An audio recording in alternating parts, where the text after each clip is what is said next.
I was born and raised in Napoleon. I was born at Heller Memorial Hospital, and then that was torn down, and the current Henry County Hospital was built.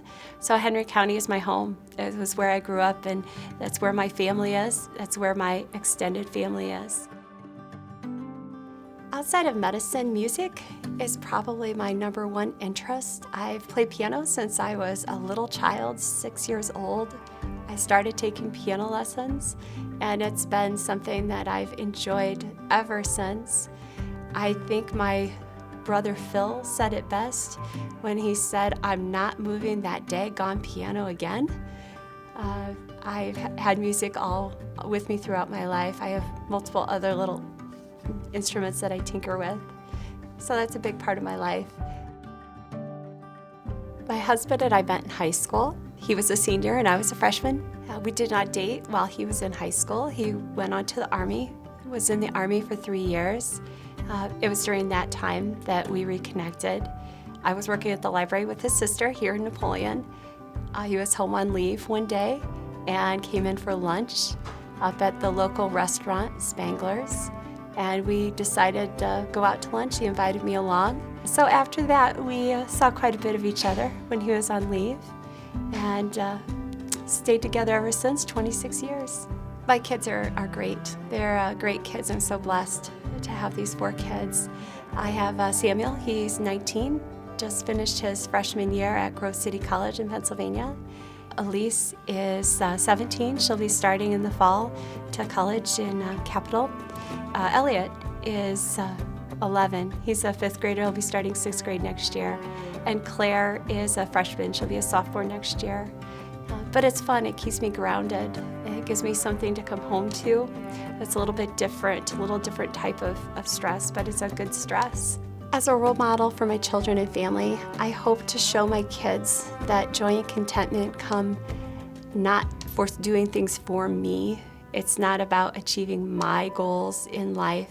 It's about doing things for others, and that's where joy and contentment come.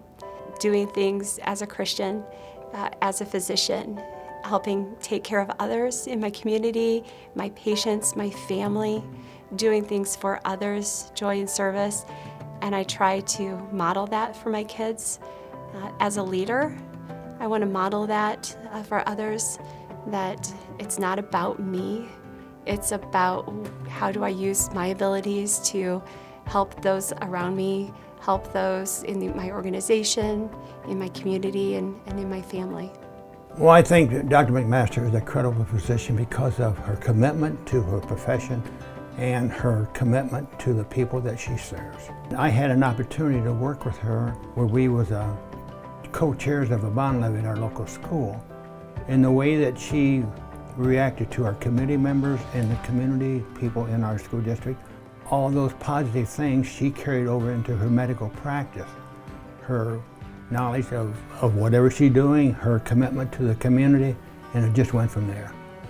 There have been so many people that have impacted my journey to leadership. I've had a wealth of mentors that I can look up to. There was that personal connection from the very beginning with Dr. Lehman and Dr. Markovich, that personal ask.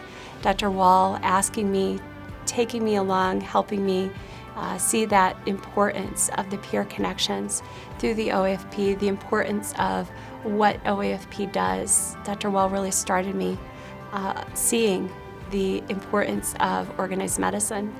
But these wonderful doctors that I see doing what they do, every one of them has had something that I value, some characteristic that I see as a great leader. And I think, wow, if I had that, if I can do that, if I can model that. So legislative capabilities, the personal touch, the personal connection, all those great characteristics that I've had to look up to. She is a consensus seeker and a decision maker because sometimes there is no consensus. And I think any leader, including the president of the OAFP, at times has to make a decision because that's better than no decision. Oftentimes it takes a long time to change things, but Anna has determination and grit. In my opinion, leadership is a gift given by those who follow. And Dr. McMaster is a great example, and her team follows her because she does lead by example. Involvement in organized medicine in general, but specifically the Ohio Academy, is important to me because it is the way that we make a difference outside of our local community.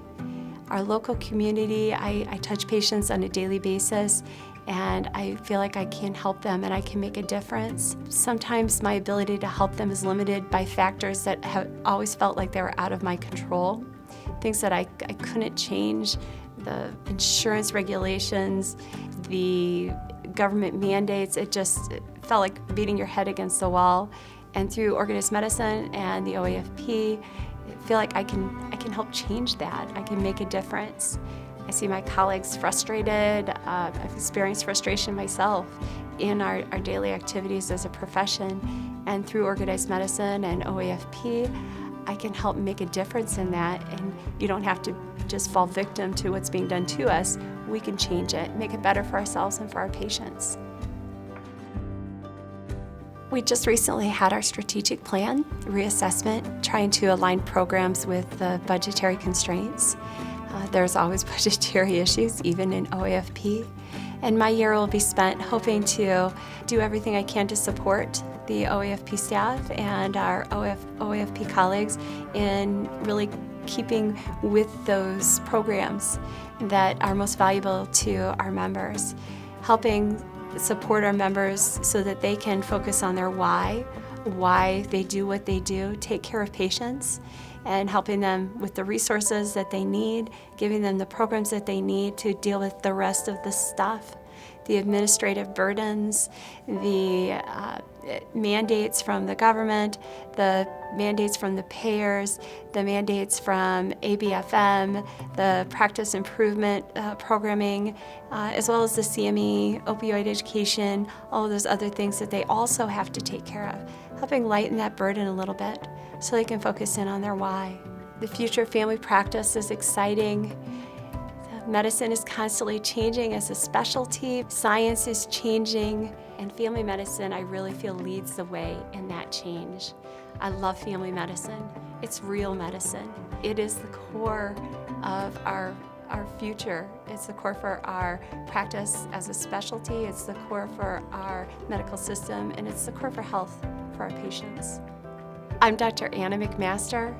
I'm a proud family physician. I'm looking forward to serving as your president of the Ohio Academy of Family Physicians.